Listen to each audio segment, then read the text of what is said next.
Oi, pessoal, nós vamos tratar agora de um tema bastante interessante, um crime bastante interessante, né? Daquele crime que nos causa aquela indignação, que nos causa revolta, né? Que são aqueles crimes praticados, né, por funcionários públicos contra a administração pública, mas que de certa forma atinge toda a sociedade. A gente parar para pensar alguns crimes que se cometem aí, ele ocasiona um prejuízo tão grande à sociedade que nos deixa indignados, né? Não basta a gente ver aí alguns autores, inclusive, dizendo que esse tipo de crime, em algumas situações, constitui verdadeiro genocídio, né? Porque há um desvio do dinheiro público tão grande que a falta de investimento na saúde, na educação, na segurança, acaba fazendo com que uma parte considerável da população acabe morrendo. Né? Um exemplo mais claro que a gente está vendo aí agora é essa pandemia, falta de investimento na saúde, falta de investimento em saneamento básico e as pessoas morrendo em razão disso. Né? E muito dinheiro que tem sido desviado ao longo dos anos, né? E continua sendo, né? Conforme a imprensa noticia constantemente. Esse crime, é claro, não se tem ideia da sua origem, né? Mas quando se fala em corrupção, concussão, né? Embora não havia esse termo concussão, se falava muito em corrupção, é,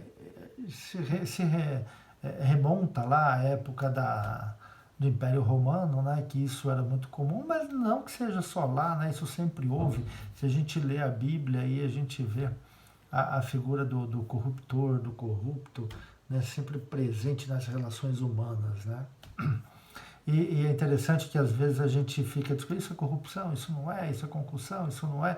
A gente vai ter aqui, na verdade, uma visão criminal do que é concussão, corrupção ativa, corrupção passiva. Mas a gente não pode esquecer que algumas condutas, né, que são tidas como imorais para o administrador público, né, não deixa de ser tudo aquilo que a gente faz de uma forma errada, de uma forma incorreta, tentando levar vantagem. Às vezes até a gente fala assim, mas isso não é prejuízo de ninguém. Sempre haverá um prejudicado, sempre nós teremos alguém que sofreu o prejuízo. Daí isso a gente não tem como escapar. Pode ser que isso não seja mensurável, né, em relação a determinada pessoa, mas isso é um prejuízo que ele pulveriza na sociedade e acaba atingindo a todos indistintamente nesse ou naquele aspecto.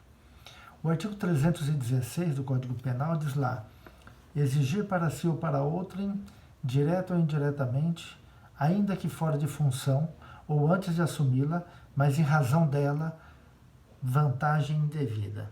Então ele começa lá com o verbo exigir.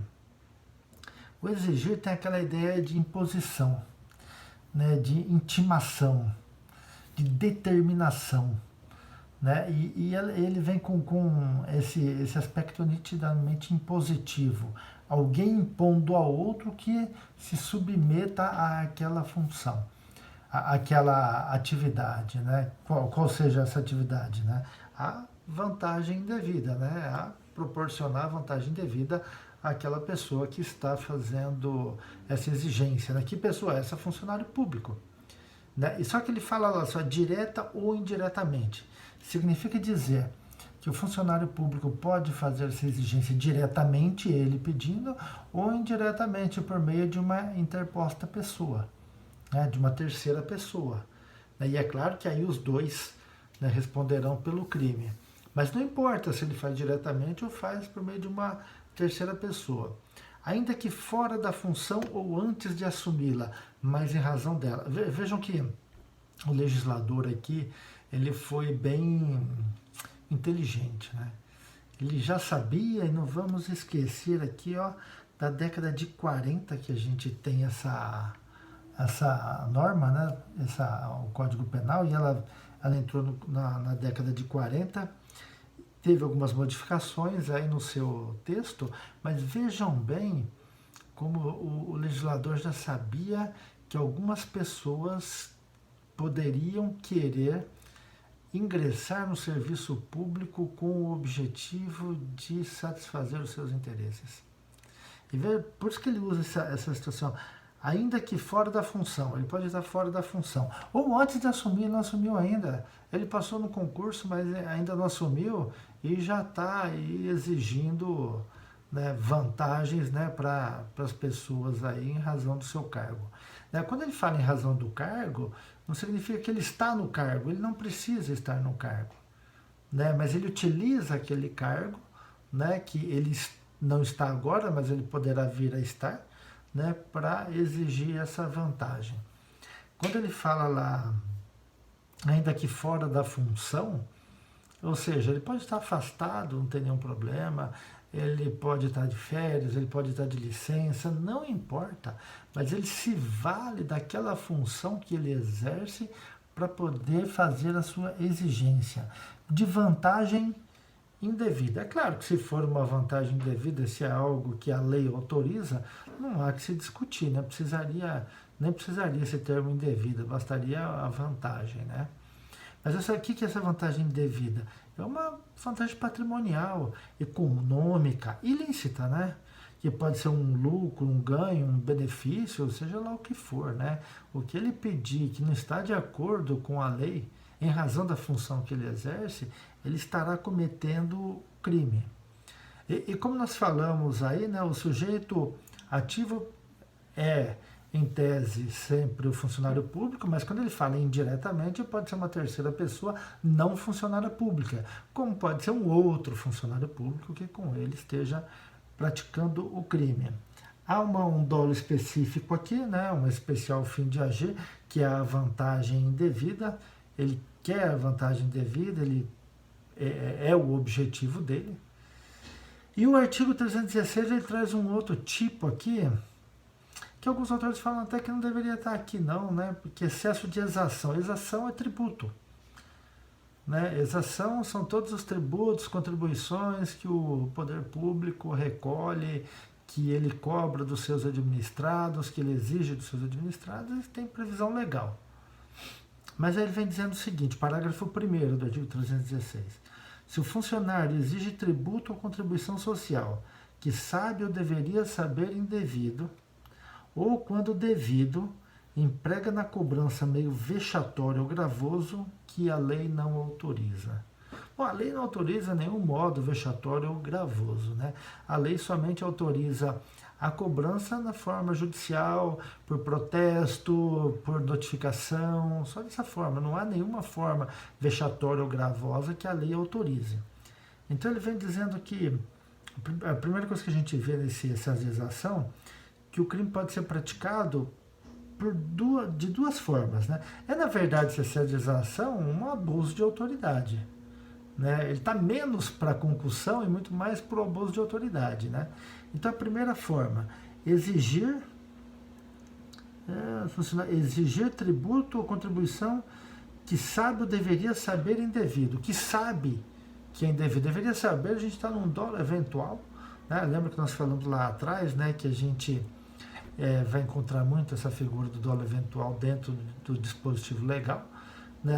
Na primeira parte, no sábado, a gente tem o dolo direto, na segunda parte, né, do dispositivo lá, quando deveria saber, um dolo eventual. E a segunda forma, né, que o crime pode ser praticado ou quando devido, quer dizer, o tributo é devido. Na primeira parte fala do tributo ou a contribuição indevida, na segunda parte fala do tributo ou a contribuição devida, que realmente ele tem que pagar. Emprega na cobrança meio vexatório ou gravoso, né? Que a lei não autoriza. Né? Que seria mais ou menos ofensas físicas, ofensas morais, modo mais oneroso, cobra uma multa muito maior do que a lei determina. Então, na verdade, esse meio vexatório ou gravoso é sempre aquele que a lei não permite. O tipo traz aqui, né, o tributo, né, fala tributo ou contribuição social. Na verdade, tecnicamente falando, tributo inclui a contribuição social, né? A contribuição social toda aquela devida à previdência, à seguridade social, né? E a gente vai buscar o conceito de tributo lá no Código Tributário Nacional, lá no artigo 3º do CTN, eu nem sei se tem aí anotado na remissão, que vem lá toda prestação pecuniária compulsória, obrigatória, em moeda ou cujo valor nela se possa exprimir, em moeda ou qualquer outra coisa que tenha o valor monetário, né? Que não constitua sanção por ato ilícito, não é pena, né? Instituída em lei, né? A princípio da anterioridade, tem que ter a lei lá, e cobrada mediante atividade administrativa plenamente vinculada à lei, né? Então, isso é tributo. Isso é tributo. Então, na verdade, né, nesse excesso de exação no parágrafo 1º, ele está punindo um abuso de autoridade do funcionário público que na cobrança do tributo devido, ele... o que na cobrança do tributo ou da contribuição, ele não é devido e o funcionário exige. E na segunda parte, embora seja devido, tem que pagar o tributo, ele aplica meios vexatórios ou gravosos ao contribuinte, né? Esse é o crime que a gente tem. No parágrafo 2º, ele já fala do desvio. Se o funcionário desvia em proveito próprio ou de outrem o que recebeu indevidamente para recolher aos cofres públicos, reclusão de 2 a 12 anos. O parágrafo 2º está muito mais próprio do caput do que o parágrafo 1º, né, que fala dessa legislação.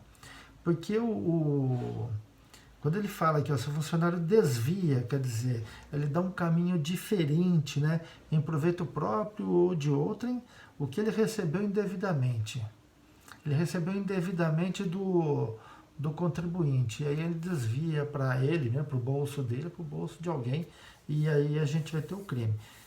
Sempre lembrando o seguinte, que esse desvio, ele tem que ser antes do recolhimento, porque se ele desvia depois de recolhido o tributo, a gente vai estar tratando aqui de um peculato, e não de um excesso desvio, né, excesso de exação desvio, né, não seria bem isso. Uma outra coisa interessante aqui é quando ele fala aqui, ó, se o funcionário desvia em proveito próprio de outrem, o que recebeu indevidamente para recolher os cofres públicos. Se ele desvia para a administração, a gente está no parágrafo 1º. Tá? Se ele desvia para ele, a gente está no parágrafo 2º. Tá? E o recebimento? Né? O crime de concussão exige o recebimento do valor ou da vantagem? Não exige. Né? Isso é mero exaurimento. Nas nossas aulas, me lembrem para a gente tratar aí do flagrante preparado, do caso do exaurimento do crime, que é muito importante nesse tipo de crime. Ok? Até a próxima, então. Fique com Deus.